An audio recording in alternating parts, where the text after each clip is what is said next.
This episode is presented to you by NFL Sunday Ticket, now on YouTube and YouTube TV.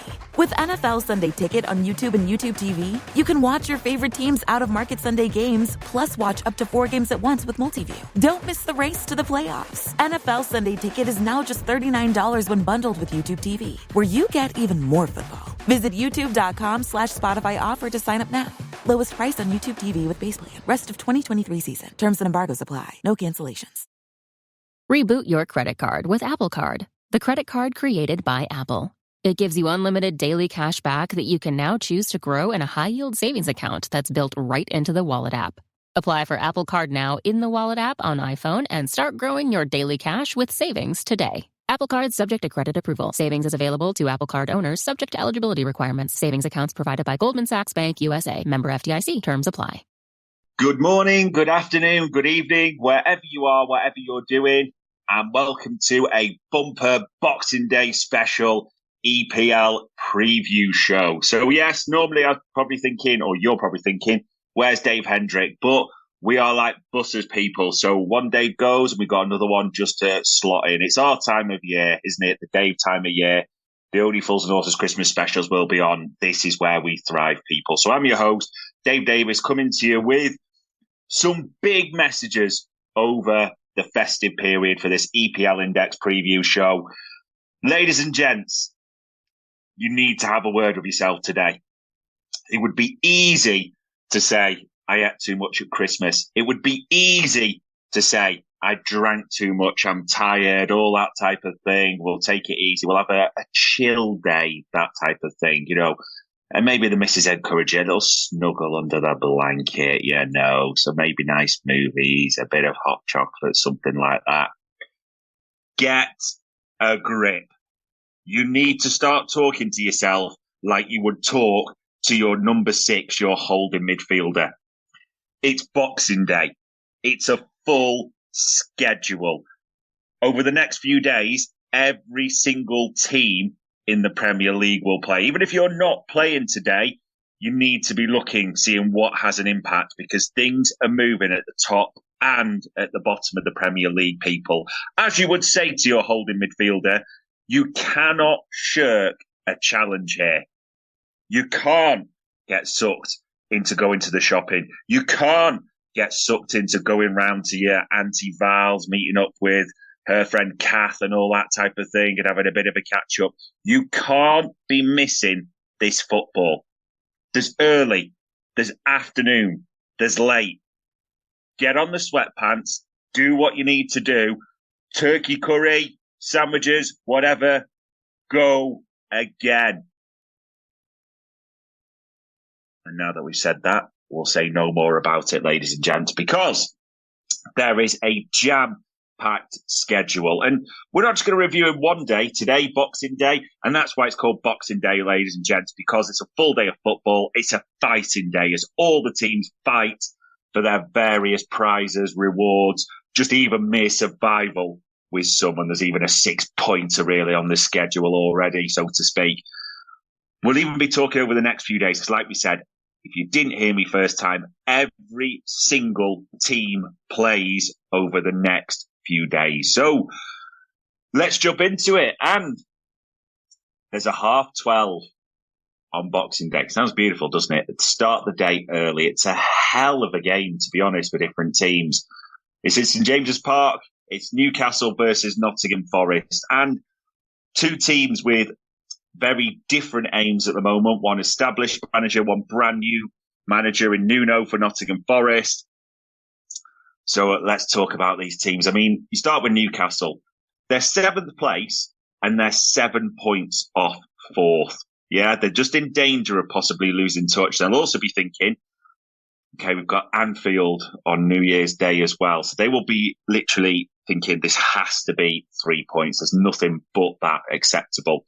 Interestingly, former Forest player Lascelles was forced off in the last game, wasn't he, against Luton away? So he's a doubt. And Newcastle's injury problems are well documented. There's Dan Burn come back recently, that's important to say, but it's another centre-back going out. So they should still fancy themselves in this one, because you look at Nottingham Forest, they're 18th. and they are sliding. Sorry, 17th. I'm dropping them a place there, aren't they? Now, in a bit of defence for them, they lost at home to Bournemouth, didn't they, in the last game? But an absolutely abysmal red card to Willy Bowley plays, every part in that realistically. I'm sure we've all seen it. And listen, with a full schedule, gives a chance for the PGMOL to open more investigations than the Tory party, in all honesty, doesn't it, with this? But they are really struggling. They're not scoring many, which I know people will also be shouting, Forest fans, that you did get a couple. Chris Wood back on the score sheet against Bournemouth in that defeat recently, but then they're not scoring many. They're leaky.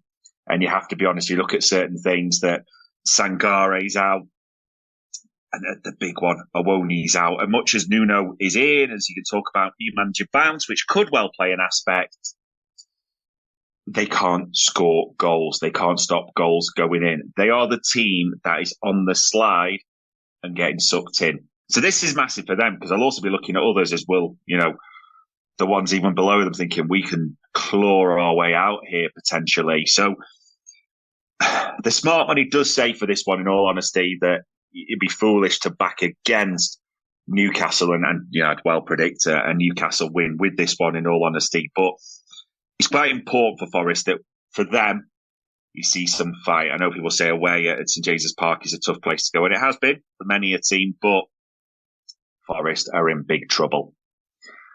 There is a number of 3 o'clocks, and an interesting one that we'll move to, because we'll do it in alphabetical, or sort of the ones that show up on the calendar. But Bournemouth versus Fulham. Now, Bournemouth are a real, to be fair, informed team under a roller, aren't they, at the moment? So they're really riding a wave. They're 12th in the league. Have got mixed injury news, so they're hopeful that, well, I say hopeful. They'll get Kirkes and Traore. Kirkes has been good for them at left back, especially back. They missed the Forest away win. There is question marks, isn't there, over Lewis Cook and Adam Smith. So whether they would be fit for this one, not the biggest squad that Bournemouth have got. But you have to look at Bournemouth and say, I mean, they've been to Old Trafford, they've been to the City Ground. They've taken 16 points from the last 18 available. They really are, the form team. And I'm sure there's only one player to really talk about. Everyone will know this. You may well have put him in your fantasy teams recently. Dom Solanke. 11 goals now for the season. I mean, he's rivaling the big boys at the top, and he's kind of taken his time. It always seems to be a youth with promise, didn't he, in the Jesse Lingard category? But he is shining, especially at the moment. So hard to bet against them in this one. I mean, when you look at their opposition, Fulham, I mean, they're on a bit of a slide. They slide to 30. Literally it is one place below them. Raul Jimenez will still be serving his ban after that sending off at Newcastle. Willian missed Burnley last time out. And the big thing to say is with Fulham, it's easy to go, they've done okay recently. They gave Liverpool a game away, a hell of a fright, but they've not won in their last 8 away games. I mean, that's a pretty stark statistic, isn't it, when you put it that way? So the smart money does say, with Bournemouth riding the wave, Fulham's away form, Fulham actually losing, say, at home against Burnley last time out, you'd be nudging towards the home team for that one. But plenty still to play for those two. And speaking of plenty still to play for, survival to play for in this one. Bramall Lane, 3 o'clock. Massive game in Premier League terms, a proper 6-pointer, as you call it. Sheffield United versus Luton, both in the relegation zone, both trying to claw their way out, both hoping the likes of Forest get sucked in. Everything to play for both these teams. I mean, it's an interesting one when you look at the home team, Sheffield United. Obviously, since the new manager bound, so to speak, come back in, good old Chris taking over from Heckingbottom. They got a great away point at Villa. Cameron Archer scoring there, and they'll be gutted, obviously, that the Zainolo got that last-minute equaliser. But they're only 5 off safety, so they will be looking upwards now with Wilder back in charge. So they'll see this as a big chance. Probably team news: Bogle suspended for them. Not a headline name, but a few may have him in the fantasy teams. Real workhorse for them, so to speak. But up and real box to box, it's fair to say a good all-round technical midfielder that way as well. So he will be a bit of a miss. When you look at Luton, what a couple of weeks, however you want to put it, it's been. There's the Tom Lockyer situation. Everyone's heart goes out to them, doesn't it, for that? And, wishing good health and happiness to Tom Lockyer at this time of year especially. But, that Bournemouth game was sort of abandoned, wasn't it? It's got to be replayed. It seems crazy to say, but Luton could get out the relegation zone with a win here. Even just that at this stage of the team, the season, you've got to give every shout out to Rob Edwards for the job he's doing there. Marvellous Nakamba's back from suspension as well. Maybe because we're billing it such a massive game, a 6-pointer, it might well have a draw written all over it, but nothing would surprise me in that one. But it does feel an absolutely massive game. No two ways about it. And speaking of massive games at the bottom, but also the top comes into effect, the 5:30 kickoff in this one. So probably it's worth saying as well, it's the one time you won't mind your missus being a shopper, because if you've got a Prime subscription, this is the time to make hay. But Fulham, again, probably trying to look up now rather than in the doldrums. They beat Fulham away 2-0, didn't they? They are only 3 points off safety. They're expected to have a lot back for this one as well. So Gudmundsson, Jack Cork, Aaron Ramsey, not that one, the other one, could all be back. After the 2-0 victory, it's interesting. They've got a lot of players on sort of 3 goals, but probably Odegaard, the French winger, they'll be looking to him again. He's their top scorer with 4. Still a big ask, isn't it, for Liverpool visiting? Now, Liverpool have got their injuries. They lost Kostas Tsimikas, didn't they? Luis Diaz got a knock, both in that Arsenal game, so he's uncertain. Even returning, it may just come too soon for the likes of Diogo Jota and Alexis McAllister for them. Liverpool as well have tended to struggle, haven't they, away against the lower teams. You always think that with them, so that'll be a factor. However, you still think the likes of Salah scoring, Trent Alexander-Arnold in form, it still seems a massive, massive ask for Burnley here, even at Turf Moor. It also seems a massive, massive ask because Jurgen Klopp loves Boxing Day. If you actually look at his record, Liverpool have won every game Boxing Day since he took over. Even think back to, they have played here on Boxing Day before when Ragnar Klavan, probably a Phoenix from the Flames type one there, scored a last-minute winner, an old Estonian centre-back for Liverpool. Liverpool fans will appreciate that one. So, yeah, tough ask for Burnley, but again, another massive game. And the final one on Boxing Day, and this is still like after eights, Cadbury's Heroes, Quality Street, a bit of turkey picking it off, like a revisit to the buffet, whatever you need. Do not shrink here, people. 8 p.m. Manchester United, Aston Villa. A massive game for both teams in very different ways. It's United. The Ratcliffe minority investment's been announced, so a lot of eyes will be on the director's box and talk will be about all that. United, you never know what you're going to get. Literally, they are the tub of celebration, so to speak, for all the football fans. Their last game, they were absolutely abject in that early kickoff at West Ham in that 2-0 defeat, weren't they? They'll be trying to be hopeful for the defensive point of view, and they'll be looking to that and saying, we had Johnny Evans and I think it's Willie Calamba, it's pronounced, at the back, but Diogo Dalot should be back for this one after he was sent off at Anfield. Varane hopeful to be back as well after illness. They have to win it. I don't think many see it that way, but if they're going to have any hope of the top 4, they're 8 points off it now. They're also, especially for Ten Hag and his future, and everyone's going to be focused on that quite rightly, they're trying to avoid losing 3 home games on the trot. That is just dire for Manchester United. And all eyes will be on this and all the talk will be over United. But it should not be ignored that Aston Villa are right there just off the top of the Premier League. Now, it's an interesting one because that home game against Sheffield United, everyone expected to, a banker. I think you had that, didn't you? You might have well adjusted your teams for your fantasy, but having beaten City recently, having beaten Arsenal recently at home, this was the first time you saw Villa look really nervous. I think that's important to say. They just looked nervous and they needed that Zaniolo last gasp equaliser. This episode is brought to you by Google Pixel, the official fan phone of the NBA and WNBA.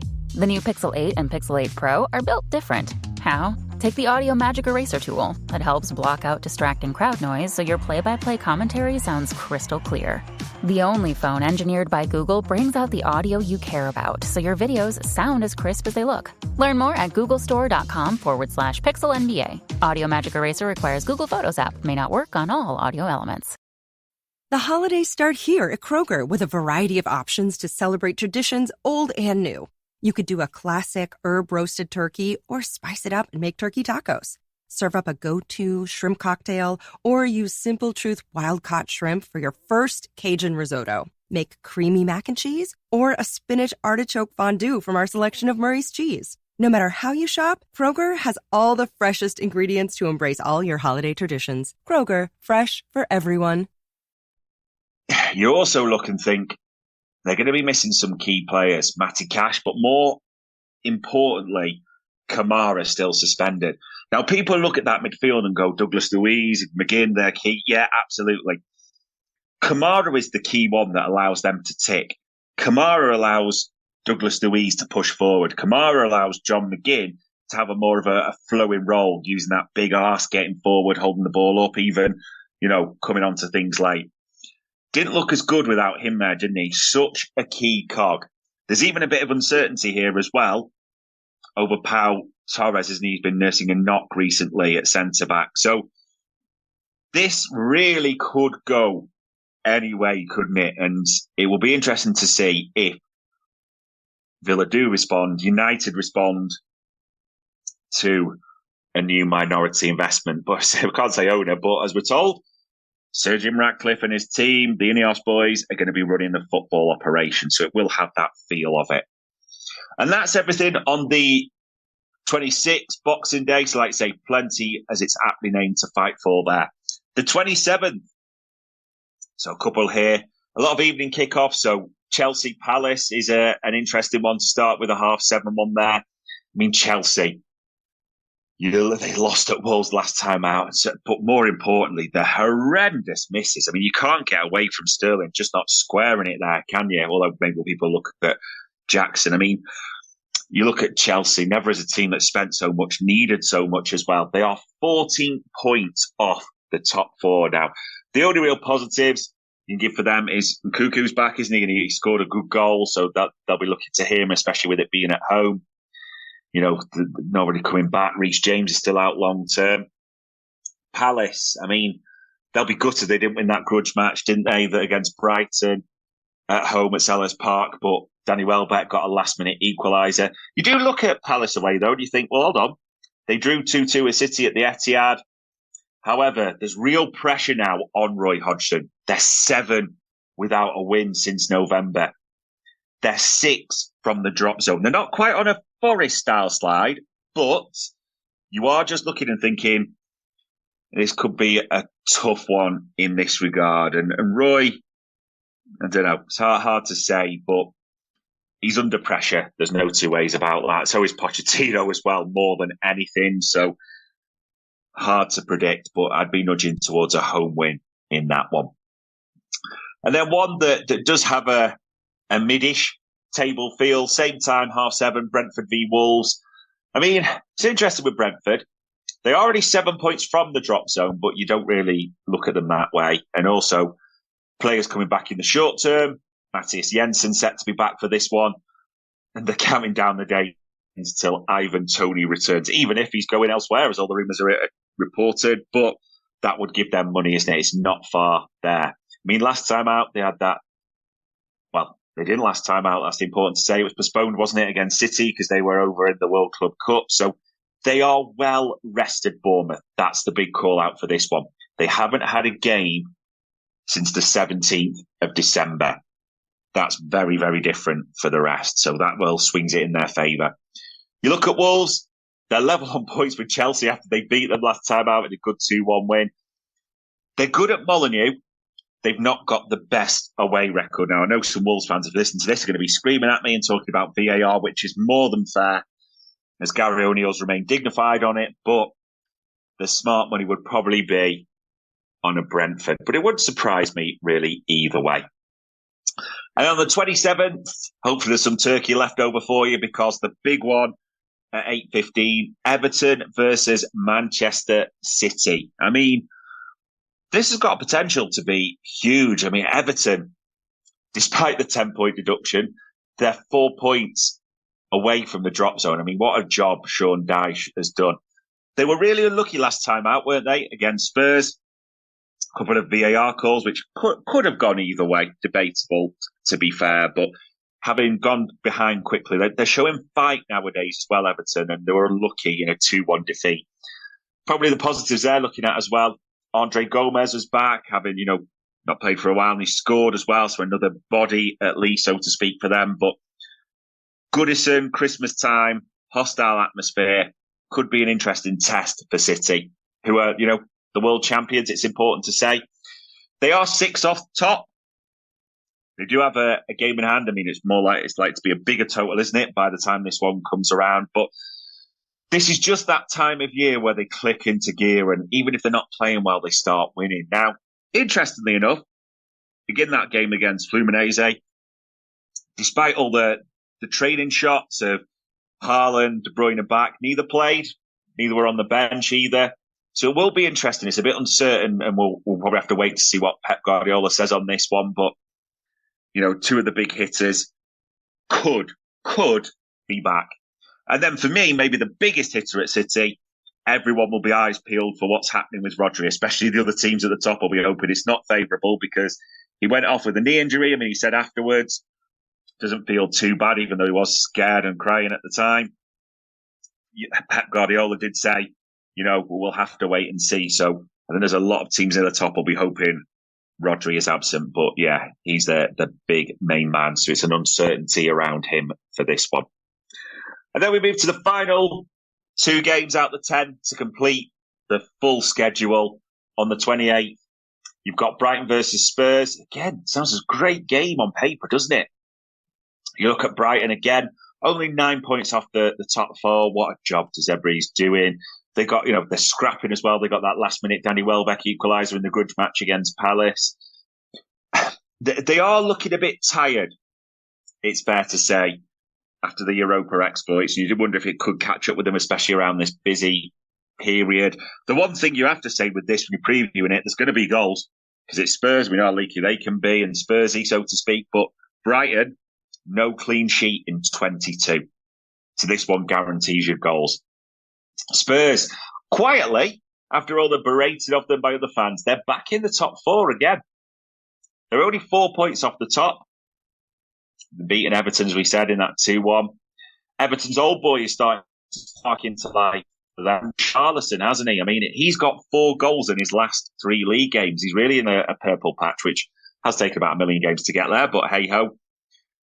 There's a bit of uncertainty around him, which Brighton fans will be hoping for. He was taken off in the game against Everton. Ange did say he thinks it's not serious, but Brighton fans will be hoping that he is absent for this one. I mean, again, it's hard to predict because it is at Brighton, the Amex, but the smart money would say goals at both ends. One of them, if you have it in your accumulator, you do one of them, both teams to score, sounds perfect.